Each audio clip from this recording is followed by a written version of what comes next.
संसद से दिल्ली सेवा कानून के बनने के बाद आखिरकार केजरीवाल सरकार को जिस बात का डर था वही हुआ। एक बार फिर से दिल्ली में एलजी और केजरीवाल सरकार के बीच अधिकारियों को लेकर झगड़ा शुरू हो गया। मीडिया में बयानबाजी और चिट्ठी लिखने का दौर भी शुरू हो गया है। अब आप सोच रहे होंगे कि इसमें नया क्या है। दोनों के बीच लड़ाई झगड़ा होना तो पुरानी बात है। इसके बिना तो दिल्ली में अब कोई काम होता ही नहीं है। बात आपकी सही है, पर जिस डर की बात हम कर रहे हैं और जिसे लेकर जो नया झगड़ा शुरू हुआ है, वो नया कानून बनने के बाद अधिकारियों की बगावत से जुड़ा है, जिसे लेकर मंत्री आतिशी ने अब एलजी को भी चिट्ठी लिख दी है। अब यह चिट्ठी क्यों लिखी गई, इस नए झगड़े के पीछे की फसाद क्या है, और सबसे बड़ा सवाल कि अब केजरीवाल क्या करेंगे, यही सब आपको बताएंगे इस वीडियो में। नमस्ते, मेरा नाम दिनेश है और आप दिल्ली तक देख रहे हैं। आपको याद होगा कि जब अध्यादेश से जुड़ा बिल संसद के पटल पर रखा गया तो आम आदमी पार्टी ने इसे अध्यादेश से भी खतरनाक बताते हुए ये आशंका जताई थी कि इस बिल के पास होने के बाद अधिकारी मंत्री के किसी भी आदेश को मानने से इनकार कर देंगे। ब्यूरोक्रेसी बाबूक्रेसी में बदल जाएगी। हुआ भी कुछ ऐसा ही। कानून बनने के बाद सर्विसेज और विजिलेंस विभाग की मंत्री आतिशी ने दिल्ली के चीफ सेक्रेटरी को पहला आदेश दिया, जिसे मानने से चीफ सेक्रेटरी ने साफ साफ इनकार कर दिया। तो जाहिर सी बात है, भैया बवाल तो होना तय था और हुआ भी।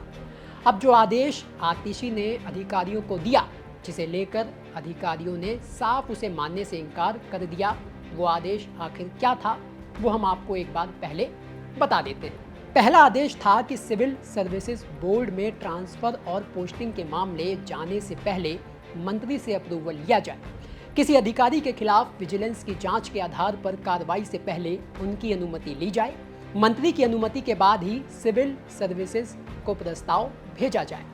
दूसरा आदेश विजिलेंस सचिव और चीफ विजिलेंस ऑफिसर के लिए था, जिसमें यह कहा गया कि विजिलेंस विभाग किसी भी तरीके की फाइल किसी और विभाग, उपराज्यपाल और बाहर किसी एजेंसी को तभी भेजे जब मंत्री का अप्रूवल मिल जाए। अब मंत्री आतिशी के इन्हीं दो आदेशों को दिल्ली के चीफ सेक्रेटरी ने साफ साफ मानने से इनकार कर दिया और उसके पीछे हवाला दिया संसद से पास हुए नए कानून का। और उसके साथ ही दिल्ली के मुख्य सचिव ने आतिशी को कानूनी पाठ पढ़ा दिया। जी हाँ, बता दें कि मुख्य सचिव ने आतिशी को एक लंबा चौड़ा नोट लिखा, जिसमें उन्होंने लिखा कि संविधान का 239 AA का सेक्शन 4 साफ कहता है कि जहां एलजी को कानून से अधिकार मिले हुए हैं, वहां उपराज्यपाल मंत्री से सलाह लेने के लिए बाध्य नहीं है। हाल ही में किए गए कानून में बदलाव का हवाला देते हुए मुख्य सचिव ने लिखा कि सेवा के मामले में उपराज्यपाल मंत्री की सलाह लेने के लिए बाध्य नहीं है। नए कानून में इस मसले पर एलजी का ही सोल डिस्क्रिशन है। अगर सिविल सर्विसेज बोर्ड के किसी भी फैसले से उपराज्यपाल सहमत नहीं है, तो आखिरी फैसला एलजी का ही होगा, जैसा कि कानून की धारा 45H के सेक्शन 3 में प्रावधान है।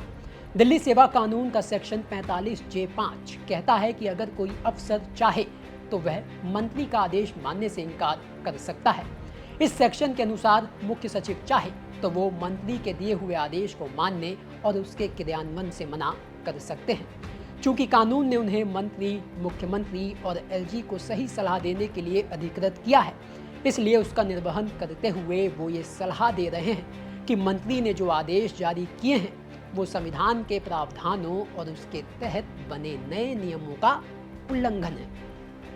बस फिर क्या था, मुख्य सचिव ने मंत्री आतिशी को नए कानून का पाठ पढ़ा दिया और एक नया बवाल शुरू हो गया, जिसके बाद मंत्री आतिशी ने एलजी को चिट्ठी लिख दी, जिसमें आतिशी ने इस बात पर जोर दिया कि GNCTD संशोधन अधिनियम 2023 सेवाओं के संबंध में उपराज्यपाल को केवल विशिष्ट शक्तियां प्रदान करता है, जिसका प्रयोग राष्ट्रीय राजधानी सिविल सेवा प्राधिकरण द्वारा की गई सिफारिशों पर किया जाना है। साथ ही आतिशी ने मुख्य सचिव के जवाब को चुनौती देते हुए दिल्ली सरकार की विधायी शक्तियों के बारे में भी बता दिया। तो कुल मिलाकर बात यह है कि जिस बात का डर केजरीवाल सरकार को था कानून बनने से पहले, वही हुआ। ऐसे में सवाल यह है कि अब अरविंद केजरीवाल क्या करेंगे।